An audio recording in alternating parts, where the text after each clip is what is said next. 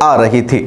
جب دشمن کی فوج نے دیکھا کہ حضرت خالد اور مسلمان سامنے سے آ رہے ہیں تو ان کو لگا کہ یہ لوگ صلح کرنے کے لیے بیچ راستے میں ہمارے درمیان آ رہے ہیں۔ چنانچہ دشمن کی فوج کے سپہ سالار جبلہ بن اہم نے کہا کہ صلح ہماری شرطوں کے مطابق ہوگی۔ حضرت خالد بن ولید رضی اللہ تعالیٰ عنہ نے جملہ سن کر کے کہا کہ میں صلح کرنے نہیں آیا ہوں بلکہ جنگ کرنے آیا ہوں۔ جبلہ بن اہم نے کہا کہ اگر تم جنگ کرنے آئے ہو تو جاؤ اور اپنی فوج لے کر آ جاؤ، ہم جنگ کے لیے ریڈی ہیں۔ حضرت خالد نے کہا یہ ہے ہماری فوج۔ جبلہ نے کہا کہاں ہے تمہاری فوج؟ یہ لوگ تو صلح کرنے آئے ہیں۔ حضرت خالد نے کہا یہی ہماری فوج ہے جو تم ہمارے ساتھ 60 لوگ دیکھ رہے ہو۔ جبلہ بن اہم نے کہا کہ جاؤ اور اپنی فوج لے کر آؤ۔ میں نہیں چاہتا کہ عرب کی مائیں یہ تانا دے کہ جبلہ بن اہم نے خالد بن ولید کے 60 مجاہدین پر اپنی 60,000 فوج کے ساتھ چڑھائی کر دی تھی۔ مجھے بزدل مانا جائے گا، مجھے لان تان کیا جائے گا۔ میں ایسی لان تان نہیں سننا چاہتا، اس لیے اپنی فوج لے کر آؤ۔ حضرت خالد بن ولید رضی اللہ تعالیٰ عنہ نے اس کے جواب میں کہا کہ اس فوج کا ایک آدمی تمہارے 1000 آدمیوں کے برابر ہے، لہٰذا ہماری تعداد کو بھی تم 60,000 ہی سمجھ لو اور مقابلہ کرو۔ یہ سن کر جبلہ بن اہم کو غصہ آ گیا اور اس نے فوراً حملے کا حکم دے دیا۔ حضرت خالد بن ولید رضی اللہ تعالیٰ عنہ نے بھی اللہ اکبر کا نعرہ بلند کیا اور حملہ شروع کر دیا۔ تاریخ شاہد ہے، دنیا بھر کے مورخین نے اس واقعے کا ذکر کیا ہے کہ جنگ ہوئی، دن بھر جنگ چلتی رہی، رات تک جنگ پہنچ گئی اور نتیجے کے طور پر 60 مجاہدین کی فوج کو فتح ملی اور 60,000 کا لشکر شکست سے دوچار ہوا۔ 5,000 فوجی اس لشکر کے مارے گئے، بے شمار زخمی ہو گئے اور آخر وہ لشکر بھاگنے پر مجبور ہو گیا اور وہ دوبارہ ہمت نہیں کر سکا رومن امپائر کی مدد کرنے کی۔ اس جنگ میں اسلامی فوج کے بھی 10 مجاہدین شہید ہوئے اور 5 قید ہوئے۔ بقیہ 45 مجاہدین فتح یاب ہو کر، کامیاب ہو کر، کامران ہو کر واپس اپنی فوج میں آ لوٹے۔ جب ان کو واپس آنے میں وہاں سے تاخیر ہو رہی تھی تو حضرت عبیدہ ابن الجراح رضی اللہ تعالیٰ عنہ ادھر بے حد پریشان ہو رہے تھے، بار بار اپنے ذمہ دار ساتھیوں سے کہہ رہے تھے کہ کیا دوبارہ فوج بھیجی جائے، ان کی مدد کے لیے ایک دستہ ہم بھیج دیتے ہیں، ہو سکتا ہے کچھ بھی ہو رہا ہو، میرا دل بے حد بے چین ہے۔ حضرت سفیان اور دوسرے صحابہ کرام وہاں موجود تھے، وہ کہہ رہے تھے عبیدہ گھبرانے کی ضرورت نہیں ہے، حوصلہ رکھو، ہمت رکھو، ہمیں یقین ہے انشاءاللہ تعالی ہماری جیت ہوگی۔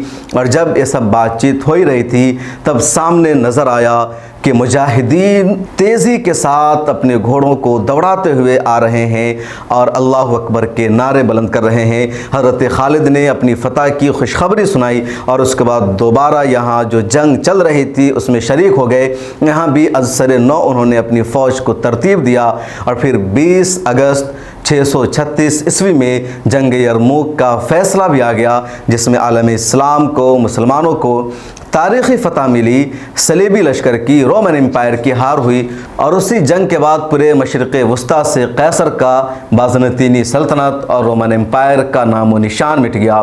فلسطین، اردن اور عراق اور بحیرہ روم اور ترکی کا آدھا سے زیادہ ایریا خلافت راشدہ کا حصہ بن گیا۔ اس ویڈیو میں اتنا ہی۔ ہماری تاریخی ویڈیو آپ کو کیسی لگتی ہے کمنٹ سیکشن میں ضرور لکھے گا۔ آپ سے درخواست ہے اپنے دوستوں کے ساتھ زیادہ سے زیادہ اس کے لنک کو شیئر کیجیے۔